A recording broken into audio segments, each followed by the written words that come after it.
right, welcome back to another edition of the Queer Prophets podcast. I don't know why I have such a hard time saying that. You came up with the name. I know I should just shorten it to QPP, but I'm Diane Conklin, and I'm your host. And here at Queer Prophets, we talk about three things always: inclusion, community, and growth. And we will certainly do that today. I'm honored, as always, to have Lisa Koenecke as my special guest. And as always, you're not going to hear a bio or any of that nonsense from me. We're just going to let Lisa tell us who she is and what she does, and we'll go from there. Welcome, Lisa.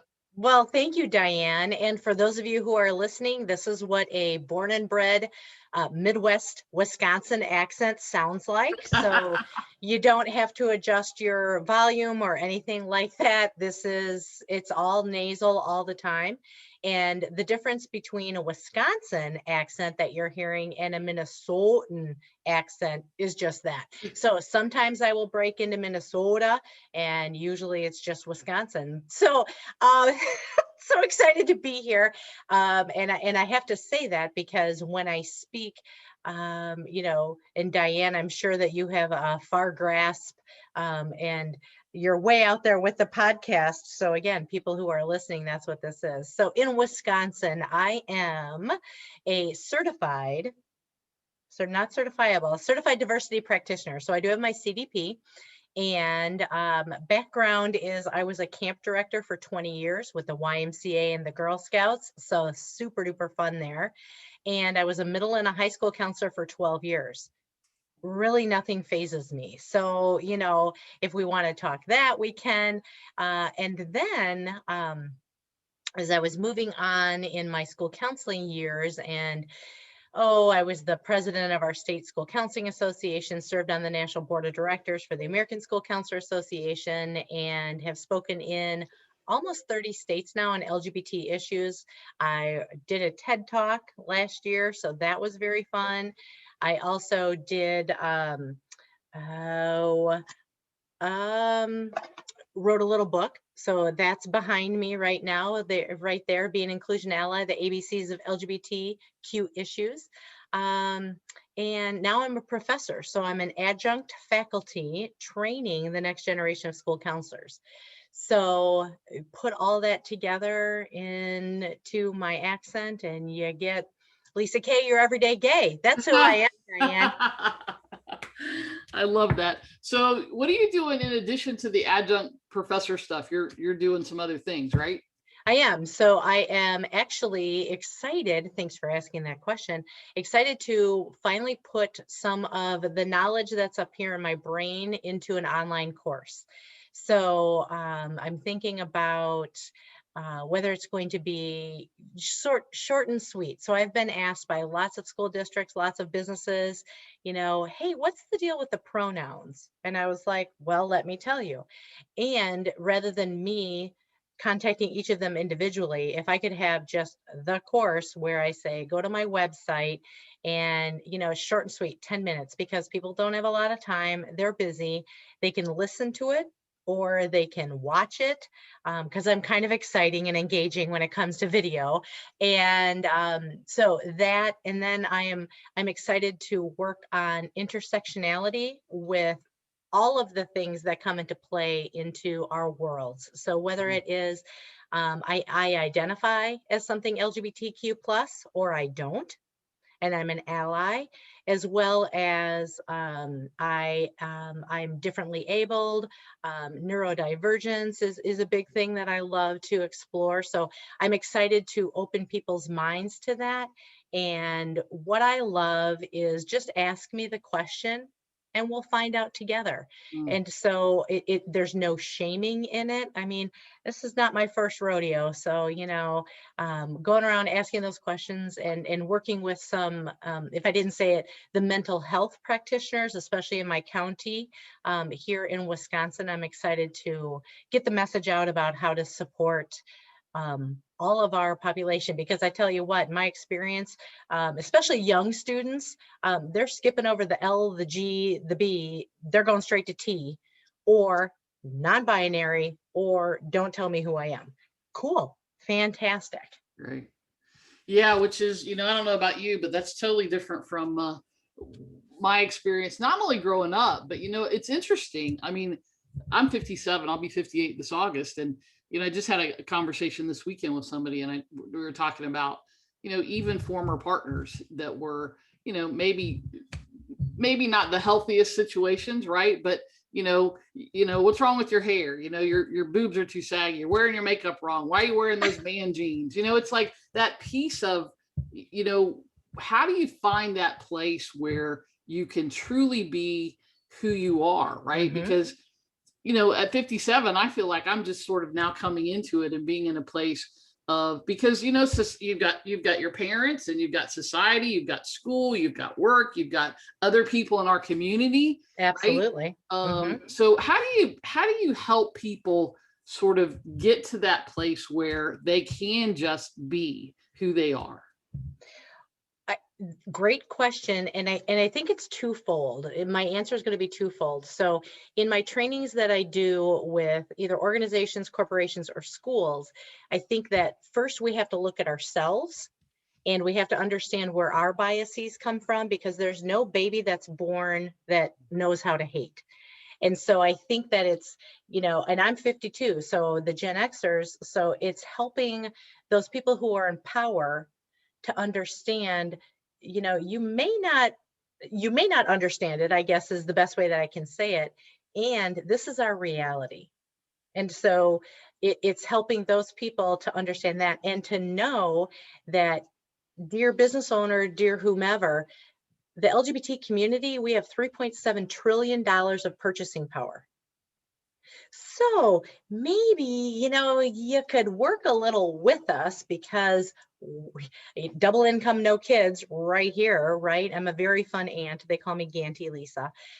So learning that, and then on to the people who do identify in our community, and breaking through. And so with the message, meet them where they're at. That's fantastic. So, I identify as cisgender. I can explain what that is. You identify, not you, Diane, but fill in the blank person identifies as this, and this. Great. Tell me more about that, I think is where, my counseling background comes in, and being okay with it, and being like, that, yay, you, fantastic. How do I support you? Yeah. And it's interesting what you just said about like asking that question, being curious, right? So I think I think our initial reaction to things that are different, right? Especially, well, look, let's be real, even inside of our community, right? Absolutely. Is this piece of things have to be right or wrong, or judging, instead of being curious about it, asking that next question. Tell me more about that. Tell me what that means. One of the people that I interviewed, and I think you and I talked about this, was Gabrielle Claiborne.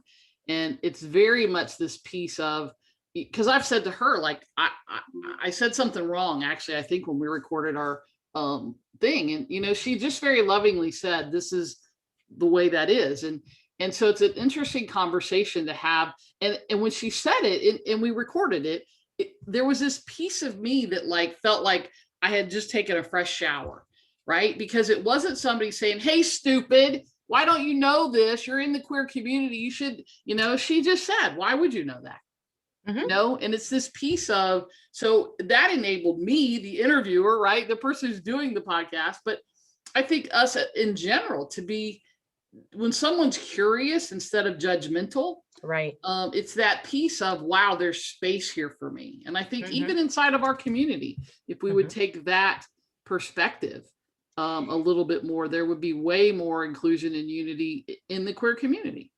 Agreed 100%. And when I teach my graduate students, I also want them to be cautious that myself as a white, cisgender female person of privilege, that when I ask those questions, know the timing, as well as, dear person whom I'm having this conversation with, you don't speak for every person who identifies like you.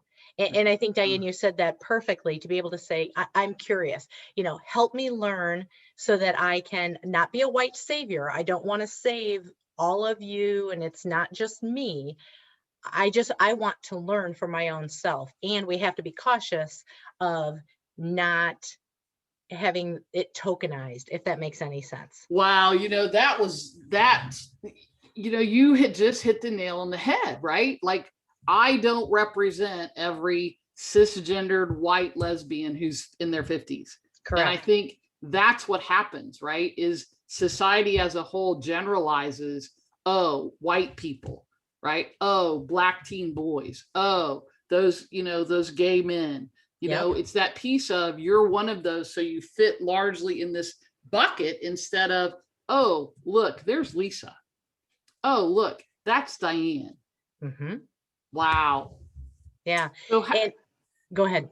I was just going to say, how do we get to a point where we can do that? I think, as a society, and certainly as a queer community, and Mm-hmm. as business leaders, how do we encourage that? That's a great question. And I was actually just listening to your interview with Jennifer Brown before I came on. And when she's talking about how, a female owned business is important. And I think that for me, it's important to, as I'm just coming of age as well. My sister told me I was gay when I was 27, so I didn't even know that it was an option.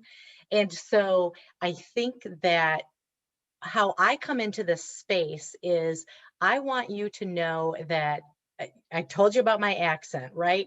And it's just, I'm fun and approachable, and I'm trying to do more with the LGBT chamber here in Wisconsin, as well as making everyone approachable. And so how do we do that? I think how I do it is, when I was a school counselor, I actually wasn't out at the beginning because I was afraid of getting fired. Sure. And so I worked my butt off. I got all these awards, right? And so they knew me as Miss Koenecke, the school counselor, who, by the way, is gay. And what's so funny is that, when I finally came out to the students, they're like, duh, Miss Koenecke. And so I think that it's more about Lisa the person, Diane the person, and what we do in our contributions Yep. to society. And when I talk to people, especially in my neighborhood here, I'm like, yeah, I go to the grocery store, I pay taxes, and I pick up dog poop just like you. Right. And so that's kind of how I approach it. It's interesting. One of the things that I've always said is that the difference between a straight couple telling you they're getting married and someone coming out as gay, right? It's really simple. When I say to somebody, typically a straight person, right? I'm a lesbian, or I'm gay, or whatever freaking word we need to use in the alphabet, right? Yep. I came out, everybody was just gay. They immediately see two people of the same sex in bed. Yep. Right? Doing the dirty, right? Whereas if I'm with a guy and we say we're getting married or we're engaged, people are like, oh, and in their minds they see this beautiful wedding, and they see, this, you buying a house together and having children and raising a family, and the bed part, never comes into play. Mm-hmm. And what I always say to people is, look, the percentage of that in my life is the same as it is that straight couple. It's that 5 or 10% of my life. The rest of it we have in common, but it's that piece of, why is there that, that image? But I really believe that. I think that's what happens. And that's why people have that immediate knee-jerk reaction. Yep, absolutely. And thanks for saying that. And, and I think our generation, I mean, our path has been paved by so many women before us, and thank you everyone who has done that so that I could come out. But I too use the term gay versus lesbian. And it's interesting, that you do too.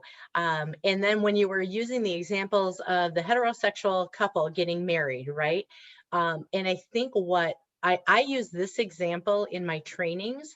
Okay, so let's just call them, your niece comes home and says she's engaged, right? Oh, there is no question in my experience that she's going to take the last name of that man. Okay, follow me on that one? Yeah. And so it's super easy to change from Ms. last name to other last name. And now when so many more I'll say younger people are coming out and having different pronouns. People grapple so hard with that. Well, what do you mean you're using a different pronoun? And I was like, someday I do believe we'll get to a space where we can say, oh, those are your pronouns. Okay, cool. Right, right. Yeah, it's just it's so interesting. There's so many things that are just interesting about that whole thing. And that so many women before us have paved the way. And I think the other important thing that we don't recognize that I'm going to give us credit for right now is that we have then paved the way for the people who are coming up now, right? And one of the examples I often use, I was the first class at the university, well, at any school, to play Division I college women's sports, right? Yeah. So I was the first year they went from AIAW to Division I.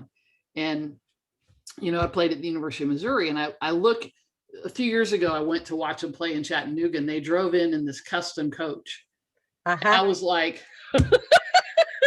and the guy who was the softball coach, the pitching coach, well, he was my pitching coach. I didn't pitch, but he was a pitching coach when I played, is now the head coach. And he got off the bus and I said, Jay, what is this? And he just busted out laughing. He goes, a little different, huh? We traveled in 2 vans. Oh, of course you did. I said, that even has a bathroom. He's like, yep, it does. We don't have to stop. And then a couple of years ago, I was at the Atlanta airport, and I'm standing waiting on a bag, and I see on the carousel these University of Missouri logoed like softball bags and luggage bags. And I'm thinking, what in the world? And I look up, and here comes the softball team. Now it's a different coach, and I didn't know him then, but so I actually went up to somebody who looked like a coach and introduced myself. And I said, I'm an alumni, blah, blah, blah. And I'm like, this is amazing. You flew here? He's like, oh yeah. I'm like, you have your own. I said, you know what we had when I played? He started laughing. He said, what? I said, we had this itty bitty little bag that your glove and your cleats fit in, and you brought your own luggage, right? Oh yeah. And now I think the facility, I think somebody told me is the softball facility, not the baseball, the softball facility is a $9 million facility. I'm like, we had 2 sets of bleachers and a fence, and no fence in the back. If you hit the ball and it went into the cornfield, you put your hands up, But it's the same thing, right? Whether it's the athletic piece or something else, it could be academics or whatever. But I think sometimes we forget that, we've had to say, like Title IX, for example, right? Yep. We are also those trailblazers that the younger generation, whether they know us personally or not, when they look at what's happened, sure, there's still Billie Jean King and there's still Ellen and all that. Yeah, but it's that piece of them recognizing that our generation also did those things. And thank you for saying that. And that is exactly why I wrote the book. It's not that I wanted to be famous or that I wanted to make a lot of money, because I'm not going to. However, it's such an easy, quick resource that I take you through the letters of the alphabet. You want to be an ally? Great. Here's resources on transgender, bisexuality. And I keynoted the Alaska School Counseling Conference the beginning of February 2020, as we're listening, 2021, sorry, as if you're listening to this later.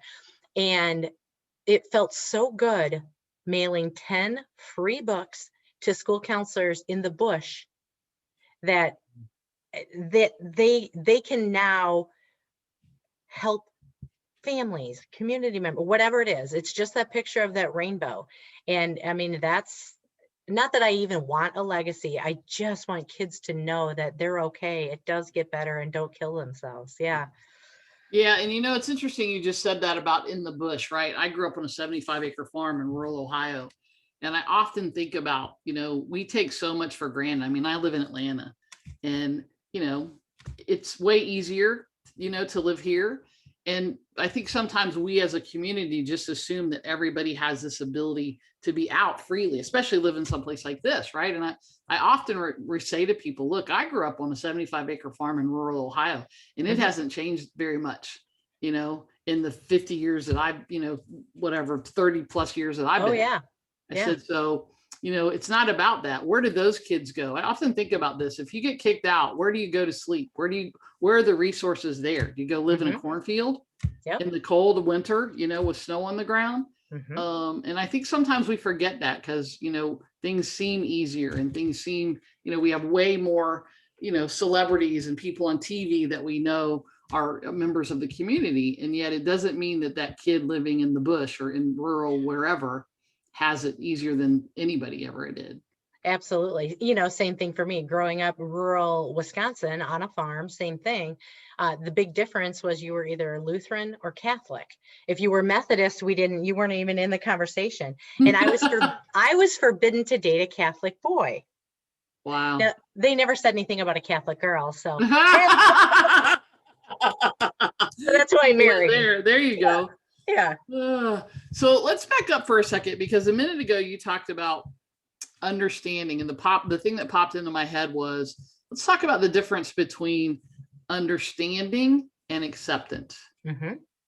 Because I think I say this to people all the time. I'm 57 years old. I came out when I was 22. And by the way, I laughed when you said your sister told you were gay. My sister and I had a conversation a few weeks ago, and she said to me, Diane, I always knew you were gay, even growing up. And I'm like, well, then why did I have to struggle coming out? Why didn't you just tell me? But it's too funny. But it's this piece of, I say to people all the time, I don't know that I understand. I don't know why I'm gay. I don't know why I'm attracted to women and not men. I don't know why it's easy for me to fall in love with a woman. I can't even imagine, doing it with a man. So I don't understand it. Why would you? I'm not asking you to understand. I'm asking you to accept, not even that. I'm asking you to accept me. And I think that that's what it comes down to. And it is, again, we talked earlier about, I don't speak for every fill in the blank part of my community, whatever the demographic is. And as you go through, and this is kind of old school, but the old riddle scale of, it is, you start with pity for someone who is LGBT, and then it goes up to maybe, well, on the riddle scale, it goes up to nurturance. And that's what we want. We want that acceptance, and then the nurturance. And that's what you're talking about. And it's interesting of the whole understanding, because, someone can, someone can tell me what it's like growing up in, India. I don't understand that. I can live through them, and I can be like, okay, help me understand. Right. But there's not a whole full thing. And I don't think that any of us expect anyone to understand what we've gone through and those things. I think that you hit the nail on the head of I want you to accept me, who I am, and going through, it's so interesting because Teaching Tolerance even changed their name, and I think it's Learning for Social Justice or Learning for Equality or something like that. Oh, I should have known that before I even said that. But because we don't want to be tolerated as the LGBT community, right? We want to, I pay my taxes. I want to be a contributing member of society. And I think, in a couple more generations that it's going to be there. And again, it's not that you have to embrace every single part of me, but give me a fair chance. Right. Yeah, I've often said nobody wants to be tolerated. So let's take that same concept of understanding and acceptance, and let's boil it down into our community. Let's talk about it in the queer community. Sure. This has been something that I don't really struggle with, but that's important to me. And part of the reason I do this podcast, right, is when I say inclusion, I'm not just talking about inclusion from the straight world for us. I'm talking about inclusion inside of our own community, right? I'm talking about, how do we walk into a room and not have all the gay men on one side and all the lesbians on the other, and all the transgender people in their little corner, and all the Black people in their, little circle. How do we, and it's interesting because I have a friend actually who I interviewed already for the podcast, and he and I sometimes said that when we go to things here in Atlanta, we'll end up at the same table. And this has been a couple of years ago now. I leaned over and I said to Jack, look at the room. He's like, what? I said, all the men over here, all the women over here. This is like the only mixed table, right? And he leaned over and jokingly said to me, he said, well, Diane, that's because all the gay men haven't figured out that their best friends should be and could be lesbians if they would give you all a chance, right? but it's that piece of we segregate ourselves. Absolutely. And we do it as a society, and I get that. And I so want to be at least an impetus for change inside of our community from that perspective. How do you think we go about doing that? I believe you are on the verge of a Nobel Peace Prize if you can answer that question. Because as soon as you said that, I was like, oh, that's going to take a long time. Because even when we try to do mix it up days in the cafeteria, no, it doesn't happen. Everybody goes back. So to answer your question, how do we break down those barriers? I think that it has to start with individuals who are willing to take that risk, so that you and Jack are sitting at your table. Okay, that's fantastic. And is there a way, and I'll speak for myself, not even you and Jack. So Lisa Koenecke, I am blessed with a networking skill that I have no qualms going and talking to fill in the blank group. So when we can network and we can do those things, I will insert myself. Let me take a step back. The real answer for me, Lisa Koenecke, is that's why I ran for board of directors. That's why I was the president of my association. That's why I joined committees. That's why I fill in the blank. Because I may be the only person who represents the LGBT community, and I might be the only person that they know who's gay. Oh, my best friend's gay, fill in the blank. Fine, I'll be your best friend because I'm super fun and I contribute to society, and I will help teach you about your other biases, about race, ability, veteran status, whatever it is. And so that's how I have done it, is just inserting myself into fill in the blank group so that they know that I'm here. And I'm a member of the National Speakers Association. And what I'm learning through that is just by my presence, the other members think about their language. They think about, oh, I shouldn't say, hey, guys. And so not that everybody can be as extroverted as me, and we only want one Lisa Koenecke on the planet. But for me, that's how I've done it. And other people, I don't know. How do you think? What's your answer to that? I certainly think I try to do my part by looking. So I'll walk into that room where all the lesbians are on one side and the gay men. And seriously, that's happened. That's that's a reality for me. Mm-hmm. And so I'll give you this example. And for me, it's not always a conscious thing. It's just where I'm drawn, right? So as much as I'm an extrovert and as much as I'll insert myself into those groups and speak, if you put me in a big group like that and I don't know anybody, I'm a wallflower.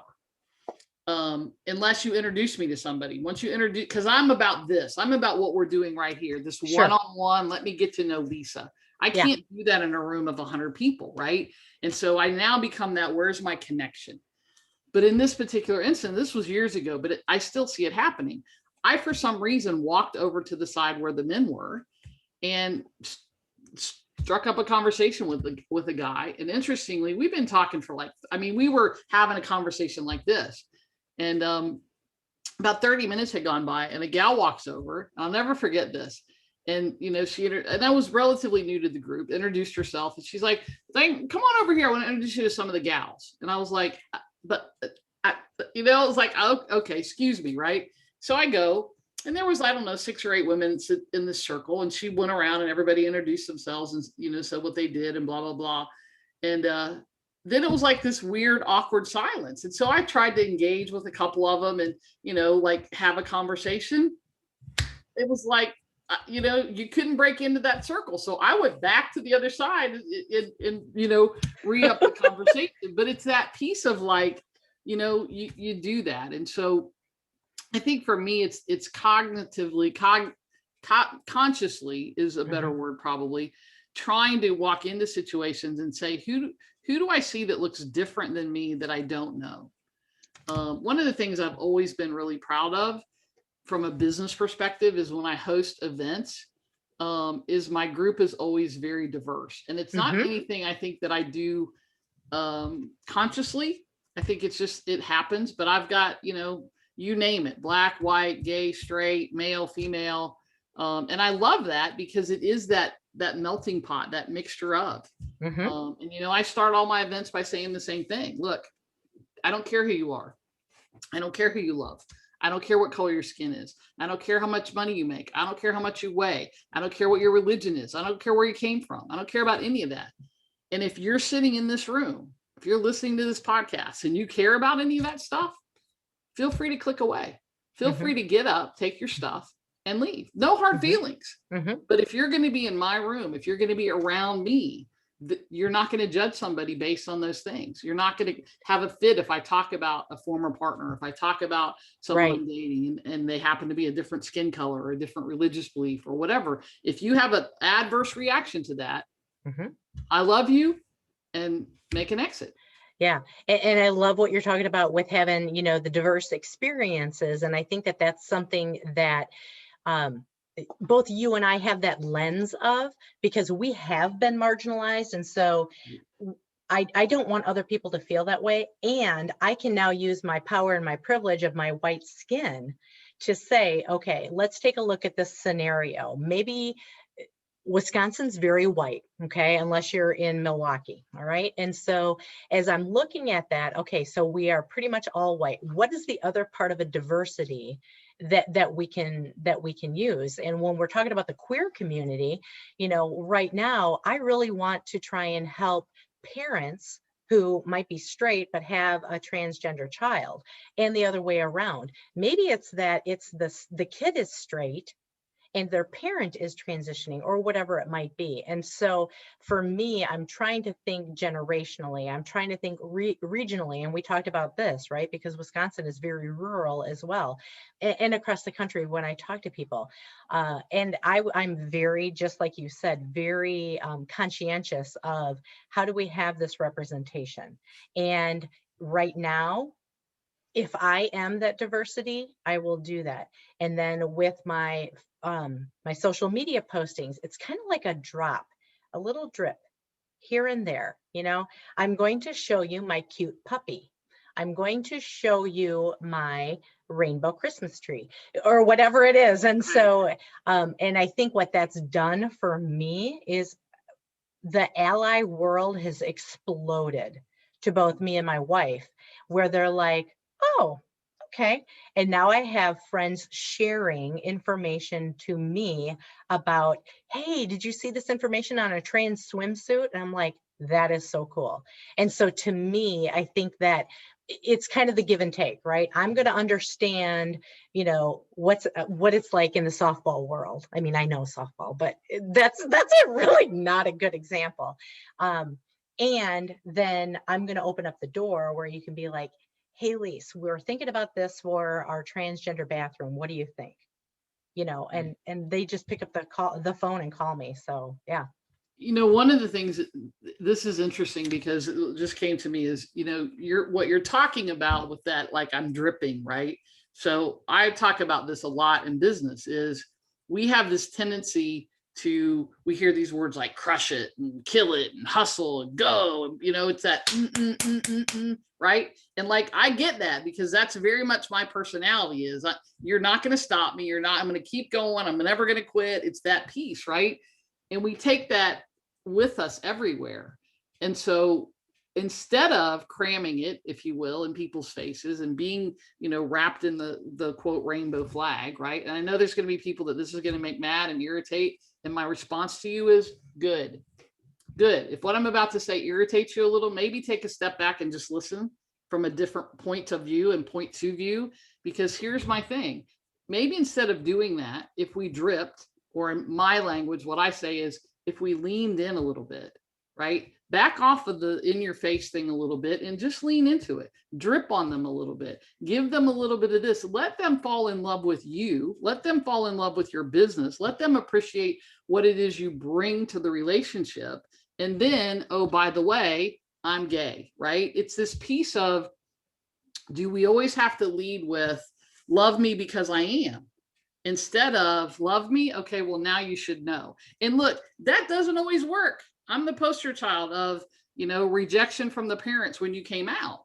But, right, Me too. it's not about me, it's about them. Right. This piece of, can we lean in instead of trying to crush and knock the wall down all at one time? And I know there are going to be people who are like, Diane, that's the wrong, just food for thought. Well, and I think that what I'm here to do. Right. And I think what you're talking about, from the business lens, is that it depends on where you're at in your business, where you're at in the country, who your clients are. And I'm going to go back to generation again as well, because, there are younger people who, it's the most important part of their identity is this. Right. Okay. Because they've always been out. They've always been, right? That's a really good point. Yeah. Yeah. There was no process of that piece of, coming out. I tell the story all the time. I won a marketing award 10 years ago. And in a group of very conservative, predominantly white, although it was mixed at the time, and predominantly men. And at the end of my presentation, made a reference to, at the time, my foundation was called the Gay Youth and Young Adult Foundation. And literally, I can remember standing there, sweat pouring off of me, thinking these words are going to come out of my mouth and the roof of this hotel is going to fall in around me, right? Right. And instead, what happened was I got people who came up to me and said, wow, thanks. We thought we were the only one. Yeah. Or, wow, that was really courageous. Or, wow, I'm so glad you did that. Or whatever. And it's this piece of, we build things up in our head to make them bigger than most of the time they are. Absolutely. Yeah. And I think that it's so important. And again, I can do that. I will go ahead and I will be a vanguard, if you will, out front, and, take bad name calling and those kind of things so that the next generation doesn't have to go through that, because people did that for us. Yeah, absolutely. And I think the other piece of this is finding the thing that works inside of your personality, right? I mean, I'm not advocating that you do what I do, right? Absolutely. I don't think you're advocating. I mean, you just said there's only one Lisa, right? Right. But it's that piece of, how do you find the activity, or the being an activist, or if that's not the right word, but what's the piece inside of you that you can take one step beyond where you're now comfortable, right? So the business term I always say to people is, if you're used to sending 3 emails, send one more, because it's uncomfortable. But it's not going from here to here, right? It's one little step. So take that step. When do you get comfortable sending 4? Then send another one, right? Yep. Send 5. And I think it's the same here. What is it that you can do that pushes you a little bit out of your comfort zone without you feeling like, oh my God, I'm exhausted because I did that thing? Exactly. Yeah. And not pushing it down their throats, right? So I have my pronouns on my Zoom window because we're in the virtual world right now. Some people will ask me about it. Some people won't. And that's okay. And I'm not going to go on a show and be like, everybody needs to change their pronouns now. Nope. I'm just going to, if you want to ask, great. If you don't, no big deal. But to me, I know that I'm being an ally to my friends who are not cisgender. And, I think it's interesting that sometimes just being who you are, right, and walking in the world on your path is enough of an example to bring people along with you, right? Oh yeah.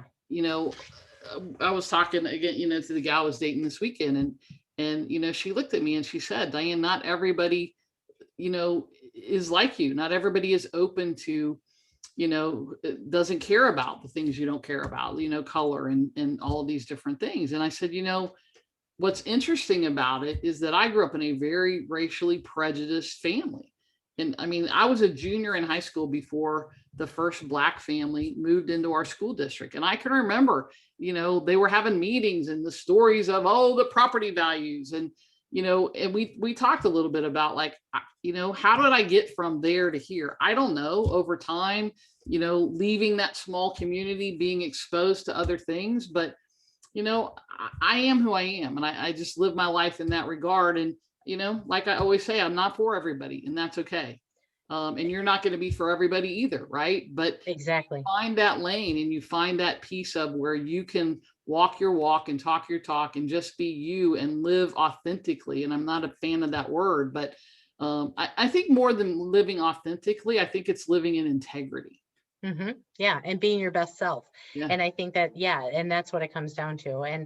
And that's, I am here and I struggled with this. It's like, am I going to be a diversity, equity, and inclusion speaker who has LGBT experience, or am I going to be an LGBT speaker who has DEI experience? And so I'm still going through that. And I'm leaning more toward the, again, Lisa K, your everyday gay, let's have a conversation. And those who are ready will ask, those who aren't Right. won't. And Yeah. that's okay. And, that's interesting because, one of the reasons that I put off doing this was my partner of 20 years was in the military. And then when she retired, she said, I don't want to be known as the gay marketers. And I'm like, okay, but when we go places, they combine our names. So I kind of think they already think of us that way. And then, there were kids involved in the next relationship. And, that was like, do I do this? But it's that piece of, now's the right time for me, right? It's the piece of, and I very much have always said, yeah, I want to help the, queer business owners. And I want to have that place where, because I think we have different things that we have to consider and think about as business owners than our straight counterparts. And yet I'm never going to lead with that piece. Yeah. The name of the podcast is pretty obvious, right? But Yeah. in my main business, Complete Marketing Systems, that I've had for 30 years, the logo is a rainbow. People know. And have I lost business because people know? Absolutely. And I know for sure I lost a big contract last year for what I obviously know was the first time, but I'm sure it's not. But you know what? If that's the determination, they're lost, right? I don't want them as a client anyway. If that's going to be why they either do or don't do business, do or don't do business with me, right? Do business with me because of my reputation, because you know what you're going to get, because of all this, not because I'm gay, or not because I'm you perceive me as something else, but because of what I bring to that relationship. Perfect. Yeah. And I mean, drop the mic. Yes. End of sentence, exclamation part. Yeah. I mean, I think that you said it right there, and that's it. And, for everyone, it's a different journey to find their integrity that you're talking about, and look at both of us. I mean, it took us a long time to get here, and we're living proof that we're here to make the world a better place. And that's what I think it's all about. Yeah. And respecting that journey, right? Respecting where people are in their journey in that moment. Absolutely. And I think if we could get to that, the world would be a better place. So Lisa, share, we got just a few minutes left here. Share sort of either best business advice you want to leave people with, or best business advice you think you've ever gotten. Best business advice that I've ever gotten was, I will tell you what worked for me, and it may not work for you. And so, especially from like big professional speakers, I'll just use that as an example, be like, because I'm not shy. So I asked a lot of speakers, how do I get to be like you and everything? And they'd be like, okay, here's what worked, and it may or may not work for you. So that was the best advice that I got was, like you said, be yourself, have integrity, find out who you are. And so then I guess my best advice is to be your best self, because I can remember chasing the big contracts of, my wife and I, we need that money, we need that. And it was a labor to send the proposal and to do that. And now when I am talking to school districts or businesses about LGBT issues, I get jazzed. I was like, yeah, this is it. And, even though it's not my experience, but we can, and I know this may sound cliche, but it's like, let's save lives. And that is my foundation. That's what it comes down to. And so my best business advice is just be yourself and find your strengths. If it starts out as a hobby or a gig job or whatever it is, there's only one of you, and we have all the same hours in the day. And, when I look at myself in the mirror, I'm cool with who I am right now. Yeah. Yeah. It's interesting. I just, I just when you said that about the proposal and all that, well, I didn't lose it. I didn't get a proposal for something that I thought I wanted, and I found out on Friday. And you go through that thing. Oh yeah. And then I had this revelation, and it was, at the beginning of the year, there were 5 things I was going to concentrate on, and that contract, it was big money, which I'm money motivated, so that's why I did it. Yeah. And it was somebody that I knew and respected. And when I finally took a minute and looked at it, I was like, Diane, that's not what you want to be doing anyway. It's not one of your 5 things. And so, this is the universe, God's way of saying, this isn't what you're supposed to be doing right now, so that's interesting that you said that. So what do you think are the sort of the big issues, or not even, they don't have to be big. What are the issues that you think are coming up for the queer community that are sort of most important, or that are here now? I think the biggest thing goes back to what you were saying and asking about, how do we all under the same umbrella get along and help each other and not segregate? And I think that supporting our friends who are, most of them are younger than I know, but that are transgender, non-binary, gender non-conforming, queer, fill in the blank for whatever it is, and lifting them up and not saying, well, you didn't have that rite of passage. So I think all of us in our own special ways, right? So yours is marketing, and this podcast is trying to raise everyone up to be like, we're stronger together than we are on our own. Yeah.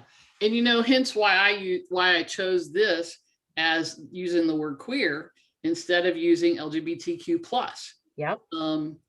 Because I think queer encompasses all of us, whether you're gender non-conforming, whether you're trans, whether, it's that piece of where does inclusion start? And for me, it started with that word. And I will tell you, I was talking to a mentor, and he actually is the one who came up with Queer Prophets. And I was like, like I said, I'll be 58 in August. So when he used that word, literally the hair on the back of my neck stood up, and I was like, I'm like, and I sat with it for a minute, and I was like, you know what? He's right. And yeah, I can be politically correct and do LGBTQIA plus, and all of that. And yet that still doesn't feel like it's inclusive. Right. Which is interesting that you say that, because my branding is Lisa K, Your Everyday Gay. Right. And I think that, put on whatever hat you want, and if it's going to work for you, great. Yeah. And that's, that's another great business advice right there. You do you, boo. Right. Exactly. And and I actually had somebody, because I switched the name in the Facebook group from LGBT Success Academy to Queer Prophets. And I had somebody reach out to me privately, and she said, Diane, people of our, I don't know how old you are, but I'm like, well, I'm older than you, so I get it. Right. But people are going to have a negative reaction. Yeah. Some people are. And I said, you know what, you're right. And they're entitled to that.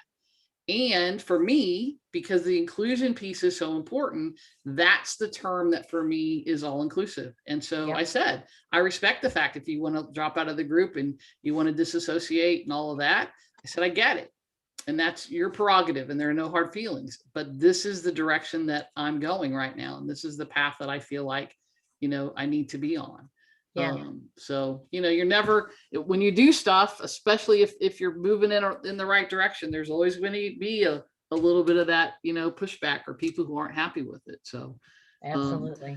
Well, Lisa, this has been great. Why don't you give out your contact information, tell people how to get in touch with you if they want to talk to you about, any of the things that you're doing.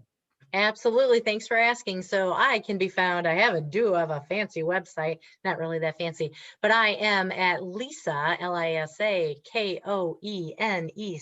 Koenecke.com. That last name, one more time, Koe, N as in Nancy, ECKE.com. And Facebook is Lisa Koenecke.